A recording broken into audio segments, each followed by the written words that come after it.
하나님 말씀 보시겠습니다. 하나님 말씀 창세기 30장입니다. 하나님 말씀은 창세기 30장 25절부터 30절까지의 말씀, 구약성경 제 성경으로는 44페이지입니다. 구약성경 44페이지 창세기 30장 25절부터 30절까지의 말씀 찾으셨으면 제가 봉독하겠습니다. 라헬이 요셉을 낳았을 때에 야곱이 라반에게 이르되 나를 보내어 내 고향 나의 땅으로 가게 하시되 내가 외삼촌에게서 일하고 얻은 처자를 내게 주시어 나로 가게 하소서. 내가 외삼촌에게 한 일은 외삼촌이 아시나이다. 라반이 그에게 이르되 여호와께서 너로 말미암아 내게 복 주신 줄을 내가 깨달았노니 내가 나를 사랑스럽게 여기거든 그대로 있으라. 또 이르되 내 품삯을 정하라. 내가 그것을 주리라. 야곱이 그에게 이르되 내가 어떻게 외삼촌을 섬겼는지 어떻게 외삼촌의 가축을 쳤는지 외삼촌이 아시나이다. 내가 오기 전에는 외삼촌의 소유가 적더니 번성하여 때를 이루었으니 내 발이 이르는 곳마다 여호와께서 외삼촌에게 복을 주셨나이다. 그러나 나는 언제나 내 집을 세우리이까. 아멘. 이 시간은 창세기 145번째 강의가 되겠습니다. 복의 통로가 된 야곱이라는 제목으로 하나님 말씀 증거하도록 하겠습니다. 복의 통로가 된 야곱. 지난 시간에 야곱이 외삼촌 라반에게 속아서 원치 않는 여자 레아와 결혼하게 된 사건을 살펴봤습니다. 그리고 일주일 만에 그 약속을 하고 라헬하고 결혼을 다시 하게 되죠. 그래서 참 숙명적으로 원치도 않게 두 주일 만에 결혼을 두 번 치르는 아주 굉장히 고통스러운 일인지 그건 자기가 알아서 하겠지만 하여간 고통스러운 그런 일이 벌어지고 말았습니다.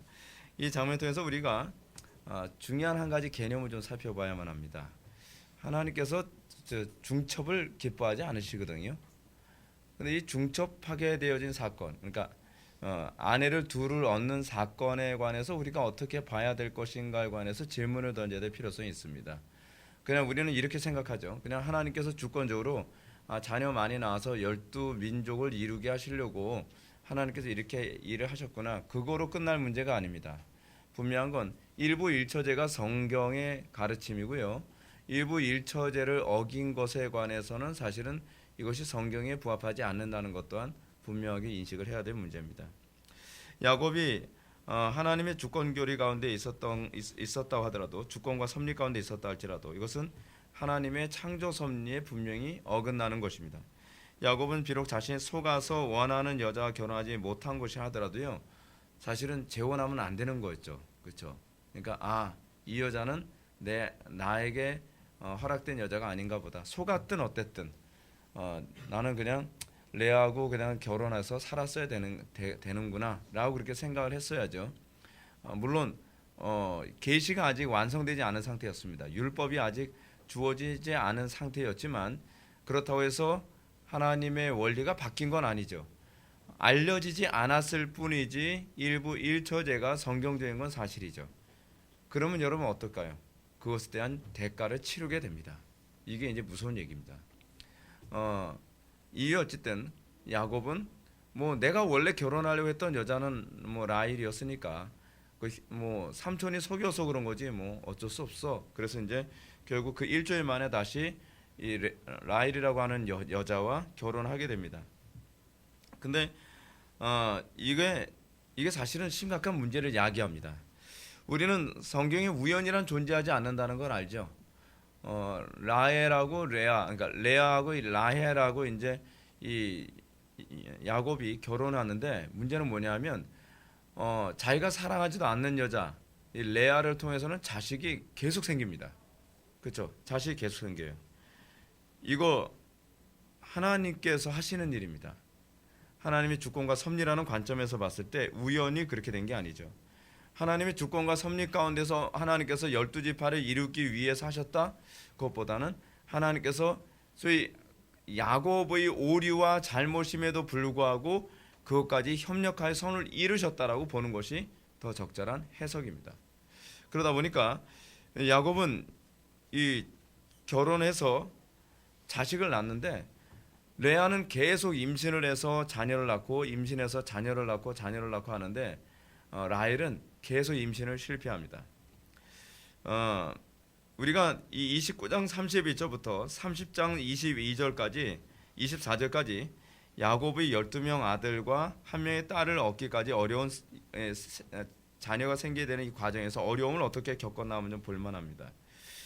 여기서 야곱이 자녀를 얻게 된 방식은요, 야곱은 사실 좀 어떻게 보면 좀 불쌍합니다. 행복하고 사랑하는 관계에서 자녀를 얻게 되는 게 아닙니다. 근데 경쟁적으로 두 여자가 쟁탈전을 벌이기 시작을 하는 거예요. 그 사이에서 야곱이 죽어나는 거죠. 자꾸 자녀를 낳는 이 문제 가지고서 서로 경쟁이 붙어버린 겁니다.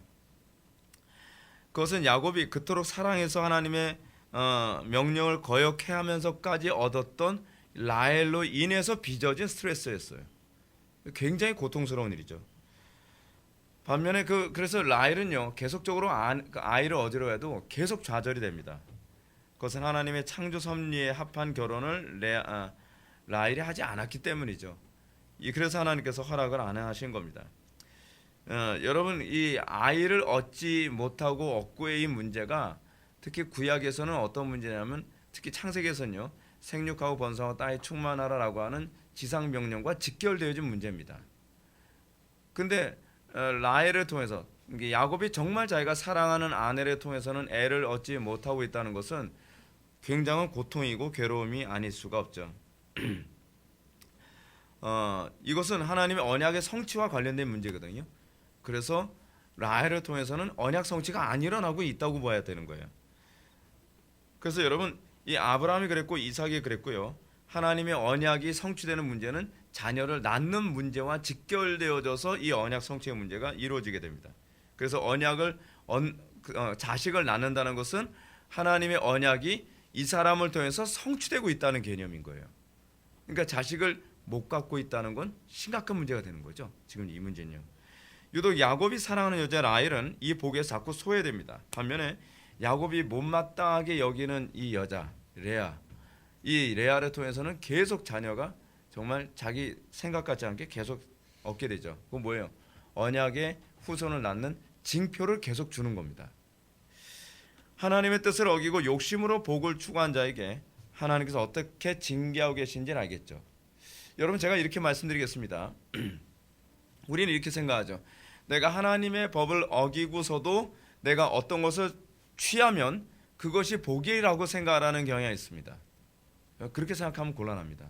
복이 될지 안 될지는 그 다음 지켜봐야 될 문제입니다. 그러니까 예를 들어서 한번 제가 이렇게 말씀드려 볼게요.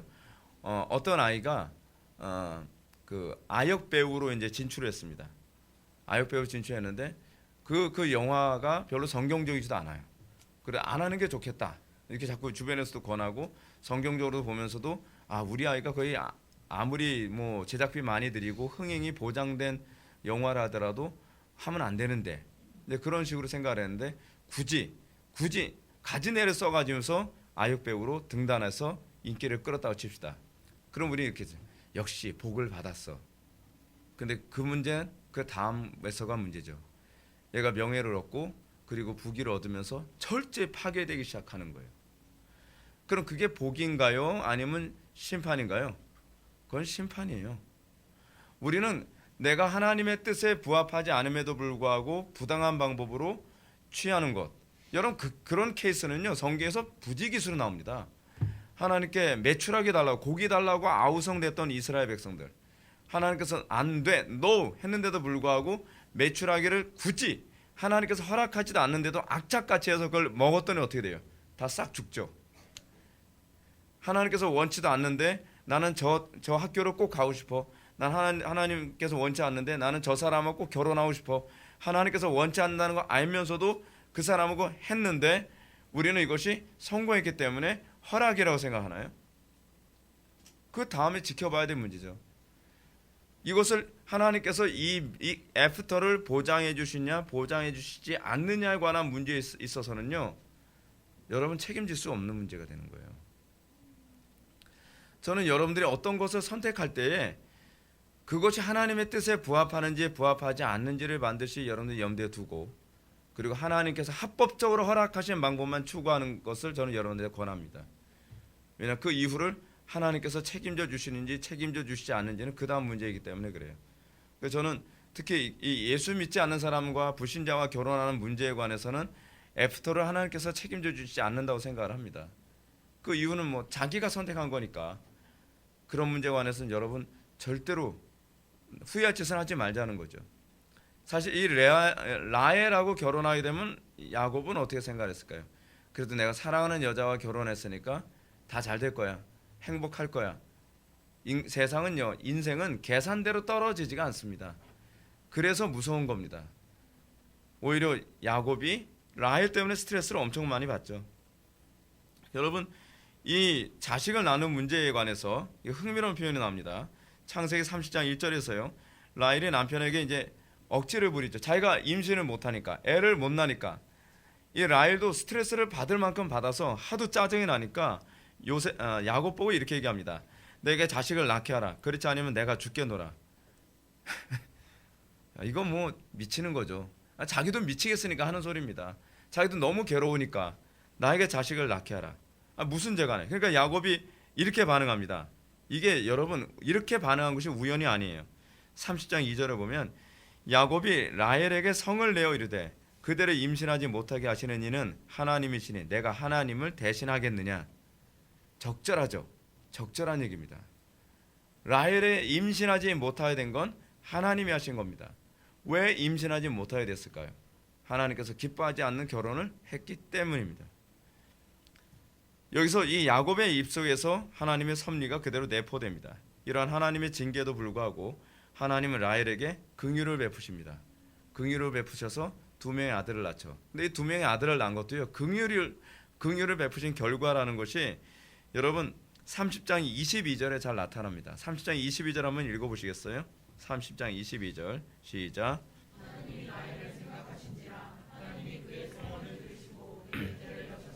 아멘. 하나님께서 그 라헬을 불쌍히 여기신 거예요. 불쌍히 여기셔서 비로소 그 태를 여신 겁니다. 아마도 라헬이 임신이 안 되니까 하나님 앞에 무지하게 매달렸겠죠. 왜 언니에게는 그 애를 주는데 왜 나한테는 안 주십니까? 하나님 좀 불쌍히 여겨주세요. 그래서 부르짖고 매달리고 눈물을 흘리며 기도하니까 그나마 두 명의 아들을 주십니다.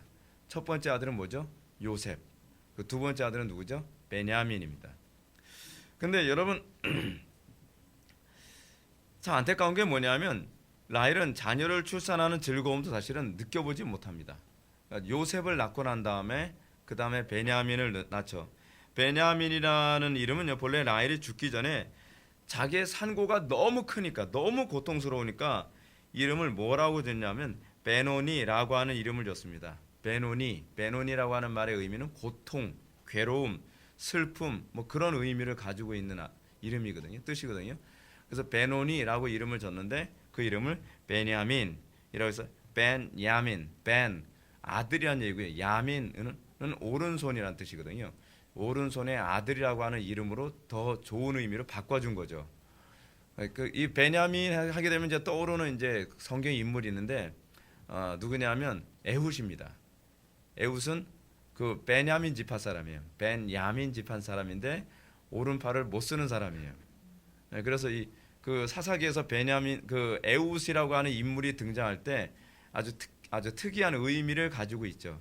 베냐민 오른손의 지파에서 오른손을 못 쓰는 사람이 등장하는데 그 사람을 하나님께서 들어서 오른손의 지파를 구원하시죠. 그게 이제 하나님의 역설입니다. 하나님께서 낮은 자를 들어서 높은 자를 꺾으시는 그리고 부유한 자를 가난한 자로 부끄럽게 하시고 지혜로운 자를 어리석은 자를 통해서 부끄럽게 하시는 하나님의 놀라운 섭리가 벤야민 지파의 소위 여러분 그 왼손잡이 에훗이라고 번역했죠. 그 우리 한글 성경은 왼손잡이 에훗이라고 번역했는데 히브리어로 보게 되면은 사사기에서 오른손 불구자 에훗입니다. 그러니까 벤야민을 염두에 둔 표현인 거예요.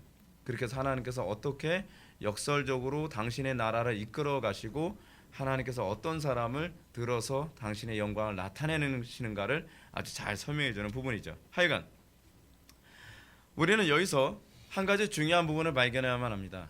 하나님의 진노가 얼마나 두려운지, 우리가 하나님의 뜻을 어기고 선택한 것에 관한 결과가 얼마나 견딜 수 없는, 걷잡을 수 없는 결과를 초래하게 되는지를 우리는 알 수 있게 됩니다. 하나님께서는 요셉을 낳게 하시고 그리고 베냐민을 낳게 하시지만, 베냐민을 낳고, 여러분 여자들이 사실 어떨 때 기쁨을 느낍니까? 애를, 산고의 고통을 치러가면서 애를 낳고 그 아이를 자기 품 안에 안았을 때 고통을 잊는 것인데, 그 고통을 잊을 수 있는 기회도 없이 결국 죽음을 맞이해버리고 맙니다. 그 정도로요, 하나님의 뜻을 어기면서 살아가는 자에 대한 하나님의 징계가 굉장히 무섭습니다. 우리가 여호와를 경외하라고 했을 때의 그 경외함이 그런 거예요. 하나님께서 모든 걸 결정하시는 분이세요. 하나님의 주권 아래 있어요. 그래서 우리가 하나님의 뜻을 따라 살아갈 때에 하나님께서 우리의 미래를 책임져 주시지. 우린 자꾸 그러잖아요. 우리는 하나님께서 하지 말라고 분명히 성경이 언급한 부분을 우리가 불순종해 가면서까지 우리는 가고 나서 나중에 어떻게 해요? 하나님 도와주세요, 살려주세요. 맨날 우리의 인생이 그렇게 가면 안 됩니다.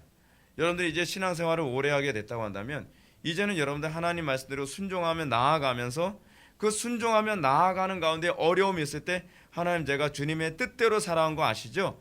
이제 책임져 주세요. 뭐 좀 이렇게 멋떨어지게 기도 생활해야 되는 건 아니겠습니까? 여러분, 우리가 성경에 보게 되면은, 제가 이제 요시아나 그렇지 않으면 히스기야 왕 같은 사람들을 되게 좋아하는데, 특히 히스기야 왕 같은 게 어떻습니까? 하나님께서 히스기야 왕의 생명을 딱 걷어가신다고 했을 때 히스기야가 어떻게 기도하죠? 주여, 제가 어떻게 하나님께 헌신했는지 기억하여 주시고 그리고 나를 도우소서.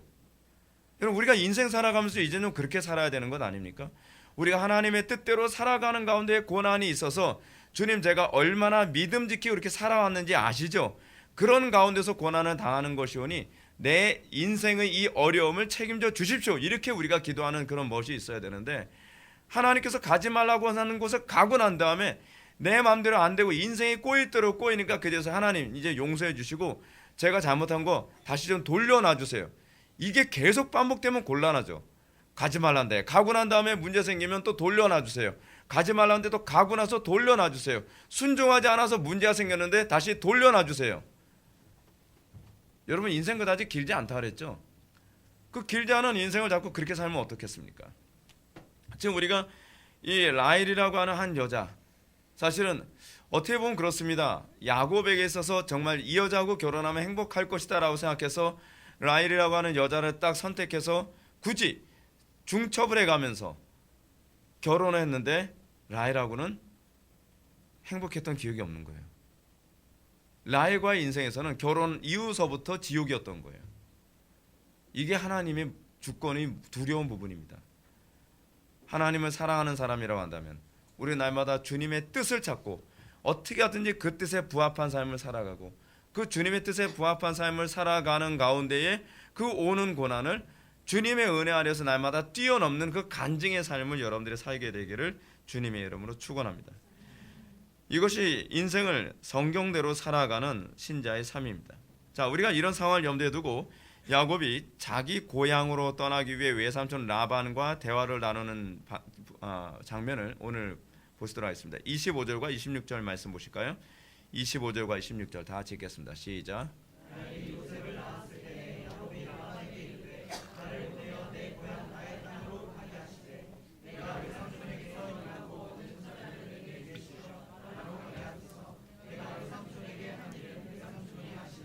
아멘. 오늘 본문의 시작은 라헬이 그토록 원하던 첫 번째 아이 요셉을 얻게 된 시점에서 시작됩니다.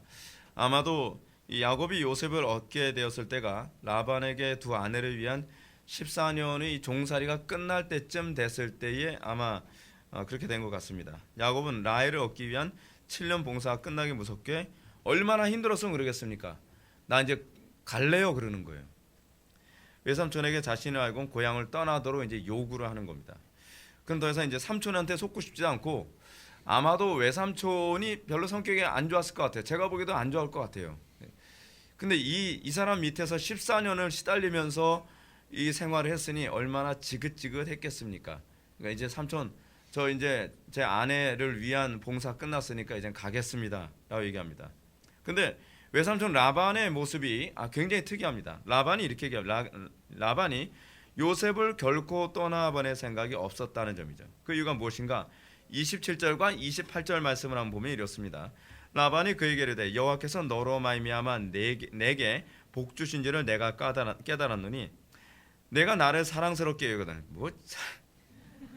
좀 징글스러운 얘기죠. 내가 나를 사랑스럽게 여기거든. 그대로 있으라. 또 이르되 내 품삯을 정하라. 내가 그것을 주리라. 전 이렇게 얘기했어요. 사랑스럽게 안 여기거든요. 그죠? 막 그 소리가 막 목구멍까지 올라왔을 거예요. 근데 여기서 중요한 부분이 이겁니다. 여러분, 야곱은 어떻게 하든지 라반이라고 하는 외삼촌으로부터 빨리 떠나고 싶어합니다. 근데요, 여기서 야곱이 어떻게 살았는지를 보여주는 중요한 부분인데 라반이 놓기를 싫어해요. 여러분, 우리 기독교인들이 어딜 가든지 이 소리 들어야 됩니다. 이게 소위 여러분, 라반이 스스로 얘기합니다. 너로 인하여 내가 복을 받았다. 여러분, 이 얘기는요, 하나님께서 아브라함을 선택할 때 했던 얘기입니다. 너로 인하여 만민이 복을 얻게 하기 위해 내가 너를 선택하였다. 우리가 구원받은 이유가 뭡니까? 우리 자꾸 이렇게 나 복 받고 잘 먹고 잘 살기 위해서. 아니에요. 궁극적으로 너로 인해서 복을 받게 하기 위해 주변 사람들이. 그래서 성경은 항상 그 원리로 얘기하죠. 네가 안식하게 되었다면 네 주변의 종들과 하다못해 짐승들까지도 안식하게 하라. 여러분, 예수 믿는다고 하면서 집에 있는 개나 고양이 막 괴롭히는 사람, 그거 잘못하는 겁니다. 우리에게 주어진 모든 피조물들을 찔린 사람들 자꾸 웃는 것 같아요. 그 피조물들을 여러분 복되게 하고 안식하게 하는 것이 성경의 원리입니다. 요즘에 이상한 사이코패스 같은 인간들이 많습니다. 짐승을 학대하는데 아주 잔인하게 죽이면서 그걸 막 유튜브에 올리는 인간들이 있대요. 그거 잘못된 겁니다.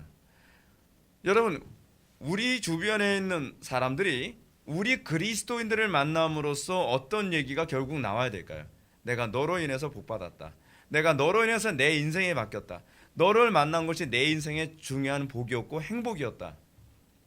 여러분, 그게 우리가 정말 듣고 싶고 우리가 일평생 우리는 그것으로 우리가 기쁨을 여기면서 살아가야 될 존재 아닌가요? 근데 오늘날 한국교회 교인들에게서 계속 욕을 먹는 게 뭐냐면 저 인간을 만났기 때문에 진절머리 난다는 거예요. 내 인생에서 저 인간만 안 만났으면. 그러니까 어디에 가도 환영을 안 하는 그런 인간. 근데 믿음은 너무 강해요. 구원에 갈 수 있는 믿음 확고하다는 거예요. 여러분, 그건 신앙이 아니에요. 정상적인 그 신앙이라고 한다면 나로 인하여 내가 복을 받았다면 주변 사람들이 복 받았다라고 고백하게 되는 게 정상적인 거죠. 그래서 라반이 그렇게 얘기합니다. 라반이요, 너로 말미암아 내게 복 주신 줄을 내가 깨달았다는 거예요. 야곱이 깨닫게 한 게 아니에요. 라반 삼촌 잘 들어봐요. 삼촌은 저 때문에 복 받은 거예요. 첫 번째, 양이 한 마리 더 늘었음. 두 번째, 몇 월 며칠 그 사건 기억나세요? 저 아니었으면 큰일 날 뻔했던 거 아세요? 이렇게 설득해서 하는 것이 아니라 라반이 인정하는 거예요. 라반이. 그래서 놓고 싶지 않은 거죠. 그래서 이 야곱이라고 하는 존재에 대해서 우리가 얼마나 잘못 해석했는지를 알 수 있는 거예요. 우리가 얼마나 여러분, 우리가 생각하는 야곱은 어떻습니까? 아마 우리가 생각하는 방식이었으면 라반이요, 저 인간은 어떻게 하니 빨리 내쫓고 싶은 그 조카로 인식될 수밖에 없지 않겠습니까? 약삭 빠르고 기회주의적이고 요령피고. 그런데 이 본문 하나만 봐도요, 야곱이 그런 사람이 아닙니다. 그러니까 우리가 얼마나 성경 본문을 잘못 이해하고 있는지 알 수 있죠. 하여간 라반이 그렇게 얘기하죠. 여호와께서 너로 말미암아 내게 복 주신 줄을 알았다 라고 얘기합니다. 그래서 붙잡으려고 하는 거예요. 복의 근원이니까. 복의 근원이니까. 이 말씀에서 우리는 아주 중요한 사실을 발견해야 되죠. 첫 번째, 라반이 볼 때 야곱이 자신의 집에 온 이후로 그 집이 복을 받게 되었다는 사실입니다. 야곱이 오고 안 오고 비포와 애프터가 달랐다는 얘기예요. 이게 굉장히 중요한 거예요. 두 번째는 야곱이 복에 근원된 근거를 라반은 야곱에게서 발견하지 않고 여호와께서 너로 말미암아, 야곱이 여호와의 복의 통로였다는 거죠. 이 말은 라반이 볼 때 야곱은 하나님과 동행하는 사람이었어요. 여러분, 라반은 하나님 믿는 사람 아니었죠. 이 사람 우상 숭배자입니다. 우상 숭배자인데 그의 눈에 봐도 야곱은 여호와와 동행하는 사람이라고 선명하게 보였던 거예요. 그래서 야곱이 하는 일마다 여호와께서 복을 주고 계신다는 것을 볼 수 있었던 거예요. 야곱에게 뭘 맡기면 마음이 편해요. 야곱에게 뭘 맡기면 모든 게 형통한 거예요.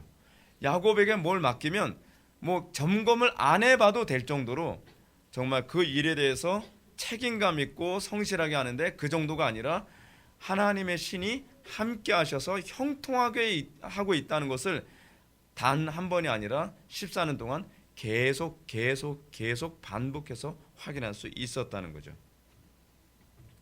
하나님을 모르는 라반이 보기에도 야곱은 하나님이 함께 하시는 자처럼 보였다는 것입니다. 이것이 신자가 어디를 가든지 누구에게나 들어야 될 평가입니다. 그러니까 단순히 저 사람은 성실해, 저 사람은 착해, 저 사람은 지혜로워, 그 선이 아니에요. 우리 그리스도인들이 세상과 구별되는 것은, 여러분 자연인들 중에서도요, 하나님 안 믿어도 성실한 사람 있어요. 하나님 안 믿어도 착한 사람 있어요. 하나님 안 믿어도 굉장히 지혜로운 사람 있어요. 근데 우리는 그 수준이 아닌 거예요. 우리에게서 나타나는 것은 하나님을 믿었기 때문에 나타날 수 있는 수준이죠. 여러분 거기서 구별되는 거 아니겠어요? 근데 언제부턴가 기독교가 그냥 철학적 기독교가 돼버리고 말았어요. 기도하지 않아도 착하게만 살면 되는, 또 기도하지 않아도 지혜롭게 살면 되면, 기도하지 않아도 성실하고 충성되기만 하면 괜찮은 사람인 것처럼 얘기하는데, 아니요, 그게 아니에요. 성경이 요구하는 건 하나님과 동행함으로 말미암아 나타난 성품이에요. 여러분 조직신앙에서 이 얘기를 합니다. 거듭난 이전과 이후의 그 인내는요, 어떤 인내의 차이가 있냐면 거듭난 양심, 거듭난 인내, 거듭난 지혜라고 하는 영역으로서 좀 구별돼요.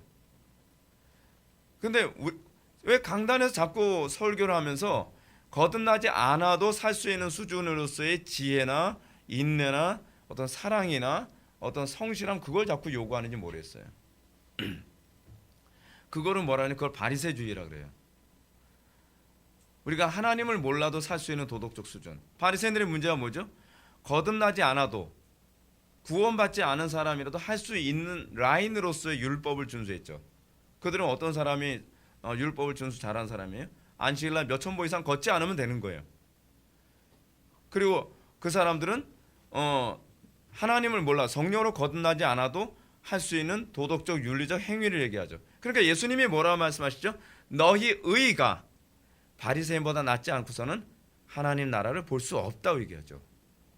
하나님께서 우리에게 요구하시는 의, 세상과 구별되는 의라고 하는 것은 세상 사람들의 그 거듭나지 않은 그 타락한 본성의 호소에도 움직일 수 있는 수준이 아니라는 거예요.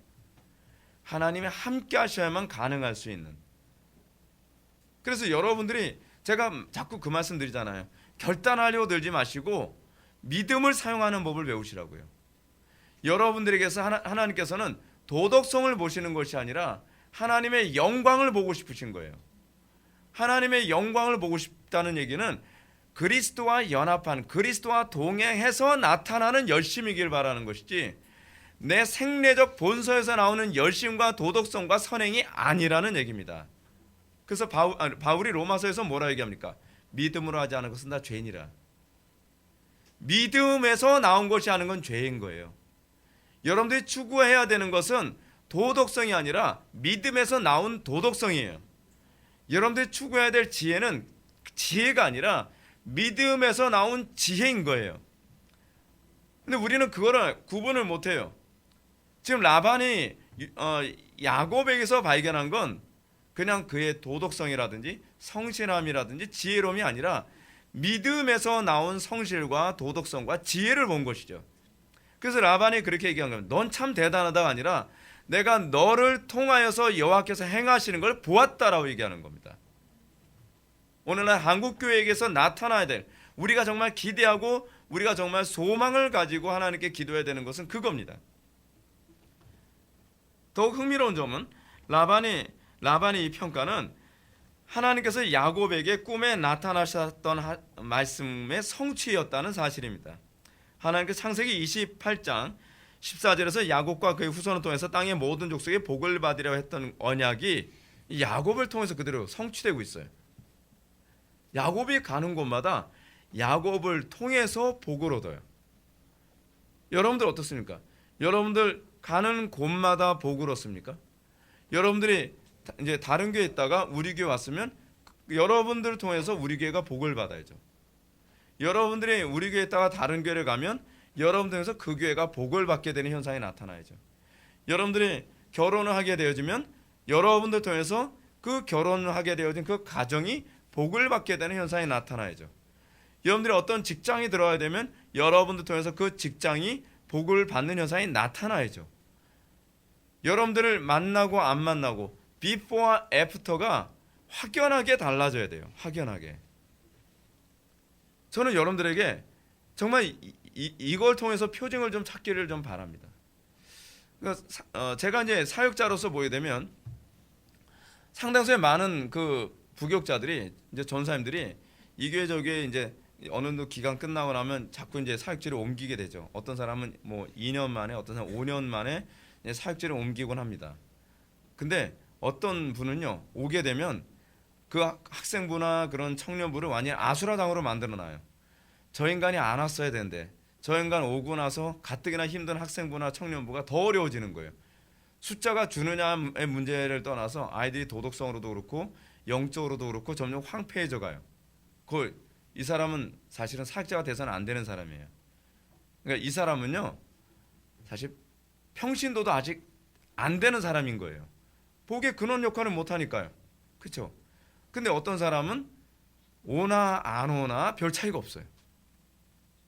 이것도 이 사람 좀 고민해야 될 문제예요. 어느 교회를 딱 사역을 했는데 왔어도 특별히 달라지는 것이 없고 특별히 문제가 없어요. 근데 참 안타까운 게 뭐냐면 목사님들이 이 정도만 돼도 오케이. 왜냐하면 어떤 부교육자들은 오면요, 없는 이만 못하다 할 만큼 스트레스를 엄청나게 받게 하는 사람이 있대요. 근데 그런 사람이 오면 목회에 혹덩어리 하나 더 붙인 것 같은 거예요. 저거를 내보낼 수도 없고, 내보내려니까 또 머리 또 너무 좋아가지고 안 나갈 수 있는데 머리가 팽팽 잘 돌아가요. 저거 내보내려 했다가는 이거 목회에 지장까지 있을 정도로. 저거 있어도 저 있는 게 저 골칫덩어리인 그런 사람이 있으면 곤란하죠. 그러다 보니까 목회자들이 어떻게 하냐면 그냥 와서 문제만 안 일으켜도 할렐루야. 근데 왔다고 해서 특별히 애들이 달라지는 애들도 없고, 그렇다고 해서 뭐 특별히 뭐 변화되는 것도 없고, 뭐 특별히 그렇다고 해서 뭐 문제를 일으키는 건 아닌데, 근데 그거요 좋은 거 아닙니다. 성경적으로 얘기한다면 그 사람이 정말 하나님의 은혜를 받은 사람이고 복을 받은 사람이라고 한다면 그 양반이 이 교회를 딱 왔으면 그 교회가 비포 애프터가 차이가 딱 나야죠. 쫙 복을 받은 증거가 나타나야죠. 그리고 이 사람이 이 교회를 떠난다고 했을 때는 그만큼 라반하고 똑같은 증상이 나와야 되는 거 아닙니까? 학생들이라든지 청년들이라든지 주변 사람들이 어떻게든 붙잡고 싶어서, 너로 인해서 우리 아이들이 복을 받았다, 너로 인해서 우리 교회가 복을 받았다, 더 있어줄 수 없겠느냐. 여러분, 우리 그리스도인들은 어딜 가든지 이런 소리를 들어야 된다고 생각을 합니다. 그냥 말 그대로요, 복덩어리가 돼야 돼요. 복덩어리. 예. 우리 그런 말 많이 하잖아요. 어떤 사람이 오게 되면 이제 며느리가 딱 들어왔을 때 우리 집에 복덩어리 들어왔네, 복덩어리 들어왔네. 그 여자 들어오고 나서 집안이 비포와 애프터가 달라지는 거예요. 야곱을 보면 야곱의 인생이 그가 가는 곳마다 번창케 되어지고, 그가 가는 곳마다 복을 받고 형통케 되어지고, 자기만 형통한 것이 아니라 주변이 다 그렇게 되어지는 그런 거죠. 그러면 여러분 그렇게 생각했죠. 주여, 우리도 복덩어리가 들어올 수 있게 해주죠. 여러분들의 아들이 복덩어리가 되도록 기도하십시오. 예. 자기 아들은 재앙이면서 그 며느리는 복덩어리를 원하면 곤란하죠. 제가 이름 얘기하는 거 아니에요. 예. 우리의 삶 자체가 먼저 복의 역할을 할 수 있으면서 다른 사람도 그런 사람이 되길 바라야 되겠죠. 그렇죠? 그래서 그런 사람들이 늘어날 때 여러분 사회가 밝아지는 것 아닌가요? 그런 사람들이 늘어날 때 얻었던 가정, 정말 완전히 우리 가정은 쑥대밭이야, 뭐 그랬던 가정에 어떤 사람이 딱 시집을 왔더니 가정에 평화가 생기고 화평이 생기고 막 그 시어머니와 시아버지의 관계 안 좋은 거 다 풀어주고 막 그런 소위 피스메이커 역할을 하는 그런 사람 들어온다고 생각해 보십시오. 얼마나 좋습니까? 여러분 그게 사실은 그리스도인들이 해야 될 일인 거예요. 그런 사람들이 점점 늘어나야죠. 늘어나야 돼요. 여러분 이것을 예수님께서 뭐라고 얘기합니까? 너희는 세상의 소금이라 또는 너희는 세상의 빛이라라고 말씀하십니다. 근데 예수님께서 이런 말씀하십니다. 이 라반의 말을 떠올리게 해요. 라반이 뭐라고요? 라반이 야곱을 잃어버리기 싫어요. 내보내기 싫어요. 왜 그럴까요? 야곱을 대체할 사람이 없는 거예요. 근데 예수님께서 뭐라고 말씀하시죠?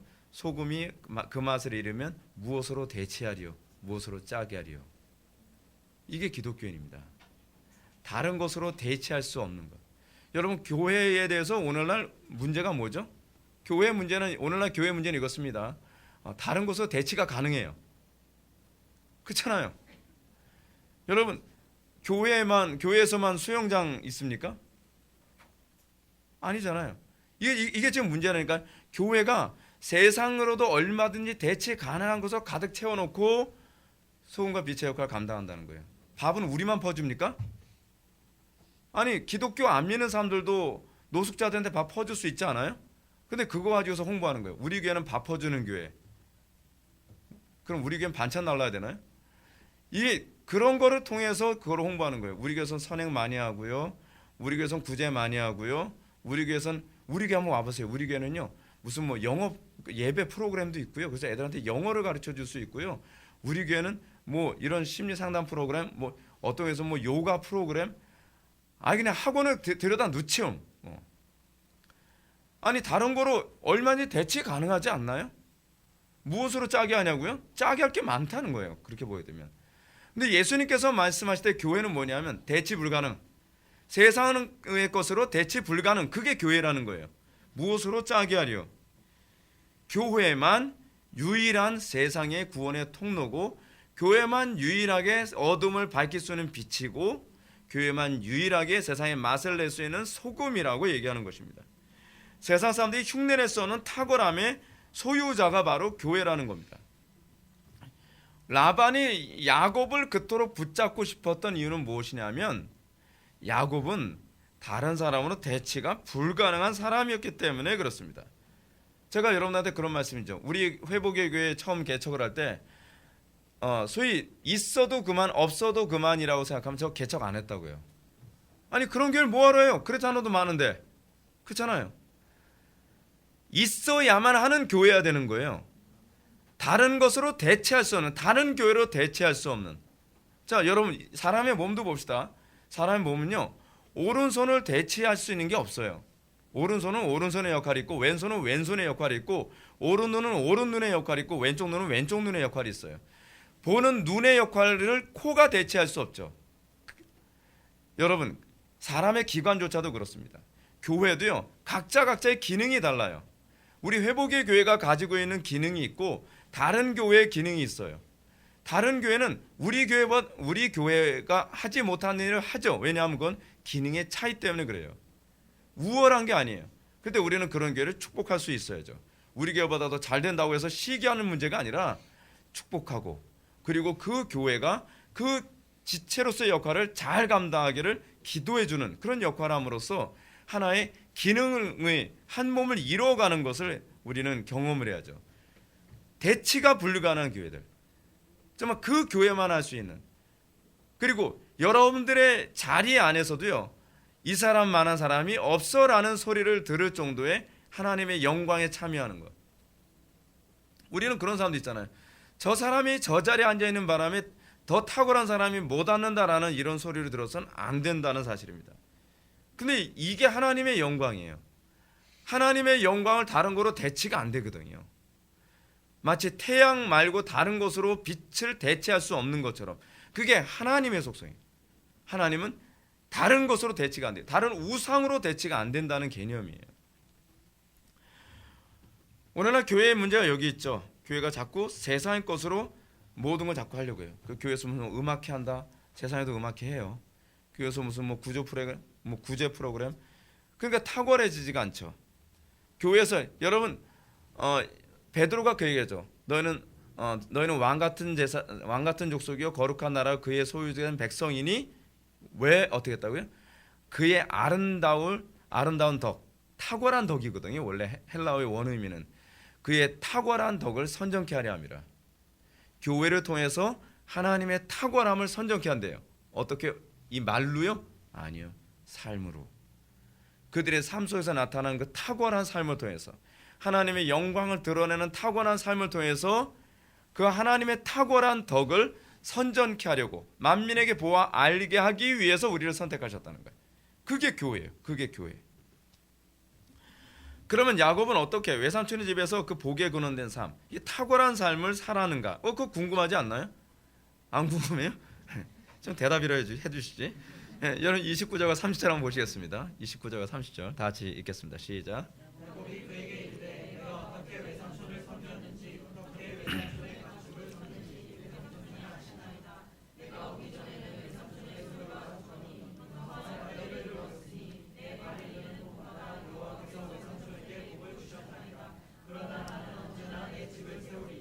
아멘. 자, 야곱은 외삼촌 라반에게 자신이 어떻게 복에 근원된 삶을 살았는지 잘 보여줍니다. 근데 여기서 우리가 한 가지 발견해야 되는 게 굉장히 흥미로운 부분이에요. 뭐냐면 마치 요행처럼 복 받았다는 식이 아닌 거예요.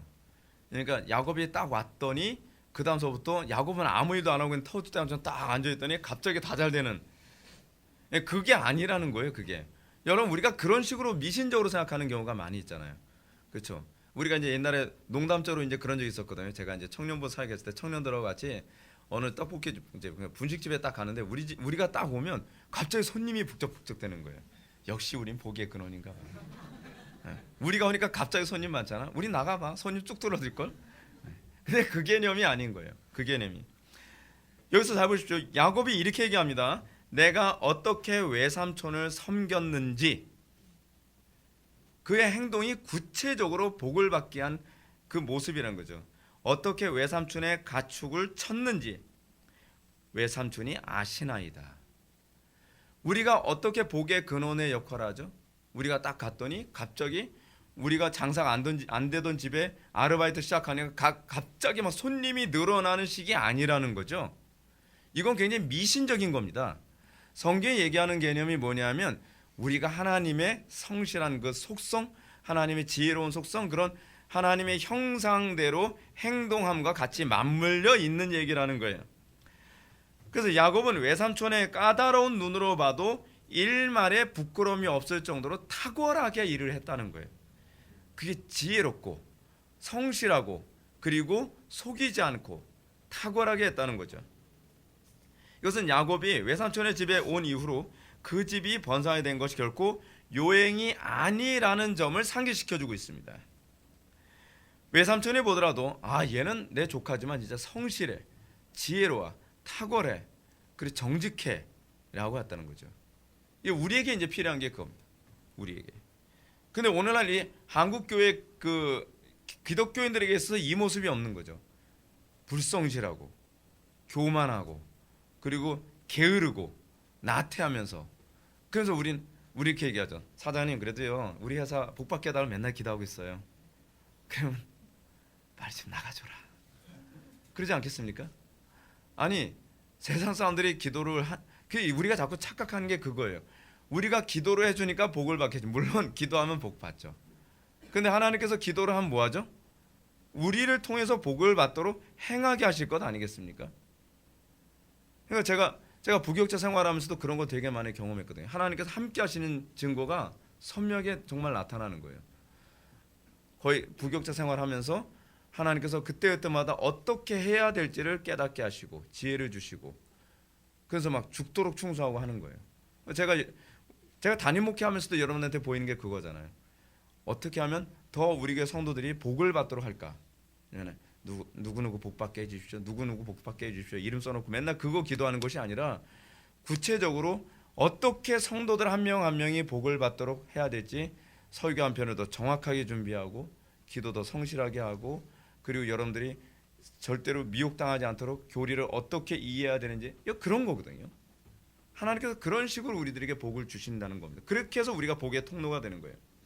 아무튼 여기서 흥미로운 점은 야곱의 그런 삶의 모습을 통해서 라반이 여호와를 보았다고 말하는 점입니다. 여호와를 보았다. 뭐예요? 그리스도와의 연합을 보고 있는 거예요. 그의 삶이, 저거는 야곱의 성품의 삶이 아니라 그리스도와 연합해서 나온 것이라는 구약적 표현이죠. 우리에게서 그게 나와야 되죠. 제가 난예배 때도 여러분한테 고백했던 것처럼 저는 원래 굉장히 게으르거든요. 그게 부지런한 성품이 아니에요. 근데 저에게 있어서의 그 부지런함이 어디서 나오는가라고 생각을 해보면 하나님께서 저를 통해 움직이시는 거예요. 그러니까 저는 게으르고 싶은데 성령께서 제 마음속에 이것도 해야 되는데, 그러면 막 안 하고선 못 견디겠는 거예요. 난 더 자고 싶은데, 난 더 쉬어야 되는데, 난 쉬어야 돼. 근데 그게 아니라 하나님께서 자꾸 열정을 주시고 하게 하시고, 그럼 새벽에 일어나서 또 책 보고 막 칼럼 쓰고 또 뭐 또 준비하고, 근데 그게 하나님의 영광이 나타나는 방식이라는 거죠. 방식이에요. 그래서 저는 그렇게 생각하는 거예요. 여러분들은 저보다 훨씬 탁월해질 수 있습니다. 왜냐하면 여러분들은 저보다 훨씬 부지런한 성품을 타고났고, 훨씬 몸도 튼튼하고 마음도 튼튼하고 머리도 더 좋으니까 여러분들이 그리스도와 동행하시면 얼마나 더 큰 일을 이루시겠습니까? 저 같은 사람도 쓰시는데. 반응. 그러니까 여러분, 이것이 복의 근원으로 살아가는 성도에게 나타나야 될 모습이에요. 이것이 신자의 거룩한 모습입니다. 세상 사람들이 흉내낼 수 없는 탁월함. 근데 흉내낼 수 없는 탁월함은 여러분들이 초인이 되라는 얘기가 아니에요. 여러분들이 그리스도와 연합하면 그리스도께서 여러분들과 함께 그렇게 하나님의 영광을 드러내신다는 겁니다. 번연만 봐도 알 수 있잖아요. 번연 쥐뿔도 죄송합니다. 배운 것도 없고, 그리고 원래 한량이고 게으르고, 근데 그런 사람조차도 하나님께서 탁월하게 쓰시잖아요. 그 사람이 위대한 사람이 아니에요. 아브라함이 위대한 사람이 아니에요. 다윗이 위대한 사람이 아니란 말이에요. 그와 함께 하신 그리스도께서 위대하신 거죠. 그래서 우리가 소망을 가질 수 있는 거죠. 주여, 나 같은 사람도 되겠습니까? 라는 거죠. 된다는 거죠. 여러분들이, 제가 왜 자꾸 이런 말씀 드리냐면, 여러분들이 그리스도를 붙잡으면 얼마나 영광스럽고 위대한지를 여러분들한테 말씀드리고 싶어서 그래요. 설교자가 위대하게 보이는 건 별로 좋지 않아요, 여러분. 설교자에게 위대함이 있는 것이 아니라 설교자를 사용하시는 그분에게 위대함이 있는 거예요. 하나님이 탁월하신 겁니다. 그러니까 여러분들도 그리스도를 붙잡기만 한다면, 여러분들도 그 안에 거하기만 한다면, 누구라도 하나님께서는 그를 탁월하게 하실 건 믿으시기 바랍니다. 우리가 여기서 하나님의 이름이 찬송을 받는 거죠. 야곱에게서 하나님의 영광이 나타났고, 그래서 그것을 통해 하나님의 이름이 찬송을 받는 것입니다. 근데 놀랍게도 이런 모습이 야곱의 11번째 아들에게서도 그대로 나타나죠. 11번째 아들 요셉에게서 나타나지 않습니까? 요셉이 가는 곳마다 형통했다 그럽니다. 자 보시죠. 요셉이 형통했다는 부분. 요셉은요, 억울하게 형들한테 팔려가지고 노예로 살게 되었습니다. 애굽의 보디발이라고 하는 장군 집에서 노예로 살게 됐죠. 근데 그의 삶이 어땠어요? 탁월하게 살았어요. 그러니까 보디발이 인정할 정도로 그가 얼마나 성실하고 얼마나 충성되고, 그러니까 잔소리할 게 없는 거예요. 지적을 할 게 없는 거예요. 쟤는 정말 탁월하게 살았다라고 하는 걸 보디발이 인정을 하는 거예요. 근데 요셉은요, 자기가 원치 않음에도 불구하고 그 자리에 갔는데 거기서도 성실했죠. 근데 더 원치 않는 곳을 갔죠. 어디요? 왕의 감옥에도 가잖아요. 감옥에 갔는데 거기서도 그는 하나님의 영광을 드러내죠. 그가 얼마나 성실하고 얼마나 충성되고 얼마나 탁월하게 살았는지 모르죠. 그리고 그가 원치도 않았지만 그는 또 애굽의 총리가 돼서도 그 모습은 여전합니다. 그의 형통함의 근원이 어디 있나요? 요셉의 탁월함이 있나요? 아니죠. 믿음이죠. 그리스도와의 연합 안에 있는 거죠. 그래서 믿음이 소중하다는 겁니다. 사람을 너무 위대하게 보지 마십시오. 그 뒤에서 역사하신 하나님이 위대하신 것이고, 여러분들이 그리스도와 믿음으로 연합한 자에게는 그 동일한 축복이 주어진다는 거죠. 제가 여러분들한테 이런 말씀을 자꾸 드린 게 뭐냐면, 저에게서 하나님께서 행하신 부분을 통해서 여러분들도 소망을 가지고 위로를 얻고 여러분들도 그리스도를 붙잡으라고 제가 말씀을 드리는 겁니다. 이 요셉의 인생은 정말 복의 근원의 삶의 연속이에요. 그가 가는 곳마다 복을 받아요. 그가 가는 곳마다 형통해요. 자기 혼자, 오늘날 소위 이기적인 사람들처럼 자기 하나 복 받고 주변 사람들 싹 죽이고, 그 개념이 아니에요. 여러분, 제가 요즘에 그런 말씀 많이, 제가 왜 마르크스주의를 그토록 싫어하는지 아십니까? 마르크스주의는 그거예요. 나 하나 배 채우고 주변 싹 죽이고. 이게 소위 자연인들이 가지고 있는 철학의 핵심이에요. 나 하나 행복을 위해서 주변을 어떻게 손볼까에 관한 고민. 근데 기독교는 정반대죠. 나를 희생하고 어떻게 주변 모든 사람들에게 복이 되도록 할 것인가. 그게 십자가 정신이잖아요. 자기 중심적으로 살아가는 것이 아니라 하나님과 이웃을 위해서 복의 근원으로 이평생 살아가는 것. 그래서 그를 보면서 뭘 봅니까? 아, 여호와께서 함께하는 자로다. 저 사람을 대체할 사람이 없도다. 저 사람 한 사람이 죽는 것, 저 사람 한 사람이 어떤 공동체나 모임을 떠나는 것은 대단한 슬픔이고 대단한 손해가 되는 것으로 여겨지는 것. 여러분, 이게 그리스도인들이 들어야 될 얘기죠.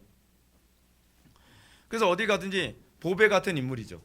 어디 가든지 정말 소금 같은 인물이죠. 그러므로 야곱은 외삼촌에게 30절에서 보여주는 것 같은 말로 당당하게 말합니다. 내가 오기 전에는 외삼촌의 소유가 적더니, 그렇죠. 비포와 애프터가 분명하다는 겁니다. 내가 오기 전에는 외삼촌의 소유가 적더니 번성하여 때를 이루었으니 내 발이 이르는 곳마다 여호와께서 외삼촌에게 복을 주셨나이다. 여러분, 이 표현도요, 굉장히 요셉의 표현과 흡사하다는 거 알고 계십니까? 여호와께서 하셨나이다 라고 하는 이 표현이에요. 내가 내 발이 이르는 곳마다 여호와께서 외삼촌에게 복을 주셨나이다. 요셉도 이런 표현을 사용합니다. 이 꿈을 해석하게 하시는 이는 제가 아니라 여호와이십니다. 우리가 잊어서는 안 되는 부분이 있습니다. 나로 인해서 주변이 복을 받을 때에 나 잘났죠? 그러지 말라는 거예요. 그럴 때 영광을 하나님께 돌릴 줄 아는 그런 겸손함이 있어야만 합니다. 나를 통해서 여호와께서 일하셨습니다. 나는 하나님께서 사용하시는 수단에 불과했습니다. 하나님께서 나를 통해 놀라운 일을 이루신 겁니다. 그래서 하나님께 영광 돌리고 있는 야곱의 모습을 보게 됩니다. 저는 왜 전도가 그토록 필요한가를 저는 요즘 많이 느낍니다. 한 명이라도 더 예수를 믿어야 되는 이유가 거기 있다고 생각을 합니다. 한 명이 예수를 믿으면, 한 가정에 한 명이 예수를 믿으면 그 가정이 복을 받을 것입니다. 한 사회가 예수를 믿으면 그 사람으로 인해서 복을 받게 될 것입니다. 예수 믿는 여러분들이 직장에 들어가면 어둡고 다 무너져가는 직장이 복을 받게 될 것입니다. 우리는 그걸 위해서 부름받은 존재입니다. 우리가 가는 곳마다 복을 받고 가는 곳마다 형통케 되어지고, 그래서 기독교가 그래서 위대한 겁니다. 기독교는 이기적인 개인 신앙, 어떤 종교 수행의 종교가 아닙니다. 기독교는 가는 곳마다 나를 희생하고 또는 하나님의 영광을 드러냄으로써 만민이 복을 받게 하는 것이 기독교입니다. 야곱처럼 그래서 우리가 어디 가든지 내가 오기 전에는 소유가 적더니 번성하여 때를 이르게 되었나이다. 내 발이 이르는 곳마다 여호와께서 복을 주셨나이다 라고 얘기할 수 있는, 당당하게 여러분 고백할 수 있는 여러분들이 되길 바랍니다. 여러분들이 노년에 여러분들의 자녀들에게도 그렇게 얘기할 수 있어야 되는 거 아니에요? 내가 가는 곳마다 하나님께서 형통하게 하셨다. 내가 가는 곳마다 하나님께서 놀라운 일을 이루셨다. 그리고 너희들도 그렇게 살아야 된다. 여러분에게 필요한 것은 그럼 무엇일까요? 기도입니다. 믿음입니다. 말씀입니다. 우리 힘으로 여러분 복의 근원 안 돼요. 제가 자꾸 이렇게 얘기하면 여러분들은 그래 이제부터 결심했어. 복의 근원 돼야지. 결심 좀 하지 말라니까요. 결심 얼마나 많이 했어요. 수도 없이 했는데 안 되잖아요. 우리는 본성적으로요, 복의 근원이 될 수가 없어요. 잘한다고 하는데 잘한다고 하는 것 때문에 망가뜨리는 게 우리예요. 그렇잖아요. 저 정말 잘해볼게요 하는데 하는 것마다 걔 때문에 더 문제가 생길 때가 얼마나 많이 있습니까? 근데 의도는 그래요. 하나님은 중심을 보시지 않나요? 전 중심을 정말 잘하려고 했는데 근데 그 중심이 그게 아니라니까. 잘하려고 하는 의도가 아니라요, 진짜 그리스도를 붙잡음으로써 그리스도께서 나를 통해서 행함이에요. 근데 우리는 내가 열심히 하면, 결단하면 된다고 생각해요. 그게 인본주의죠. 그 인본주의. 우리 그렇게 해서 얼마나 많이 망가뜨렸어요. 잘해본다고, 내 자식 잘 키워보겠다고, 내가 내 자식한테 복의 근원 내게 해보겠다고, 그러면서 자식도 망치잖아요. 제가 오늘도 이제 식사하면서 우리 지체하고 잠깐 얘기를 들어보는데 그런 분이 있대요. 자기 자녀를 정말 신앙 잘 키우게 하려고 모든 기독교 프로그램 다 보내고 무슨 뭐 수련회다 교회 무슨 프로그램다 뺑뺑이 다 돌렸어요. 근데 나중에 애가 어느 정도 커가지고 하는 얘기가, 아니 이제는 좀 그만 좀 하시죠. 제가 부모님 위해서 이제 할 만큼 했지 않았습니까? 라고 하는 황당한 얘기. 이게 뭐지? 뭐긴 뭐겠어요. 잘못한 거죠. 성경대로 안 사니까 그런 거예요. 여러분, 복의 근원을 그렇게 하는 게 아니에요. 성령의 인도를 따라서 살게 되면요, 그게 복의 근원 될 수 있는 게 아니라는 거 알걸요. 성령의 인도 없이 내 열심으로 하니까 자꾸 문제가 생기는 거예요. 난 열심히 복의 근원 되게 하겠다고 내 주변 사람들한테 했는데 내 주변 사람들 다 망가뜨려요. 주요, 문제가 뭡니까? 문제가 뭘까요? 문제는 네가 하니까 문제예요. 그러죠. 우리에게 문제가 오거든요. 하나님께 열심히 있으나 지식을 좇는 열심이 아니라. 이게 유대인들의 문제 아니었나요? 여러분, 오늘날 교회를 무너뜨리고 교회를 혼란스럽게 만드는 사람은 열심히 있는 사람이, 열심 없는 사람이 아니라 열심히 있는 사람이에요. 열심 없는 사람은요, 이도저도 아닌데 자기 열심이 강한 사람들이 자기 열심 때문에 교회를 무너뜨려요. 이거 되게 심각한. 근데 그게 하나님께 하나님을 향한 열심이라고 착각을 하는 거예요. 그건 자기 열심이에요. 믿음으로 살아가는 게 무엇인지를 배우셔야 돼요. 그렇지 않으면 여러분들은 복의 근원이 무엇인지 알지 못하는 겁니다.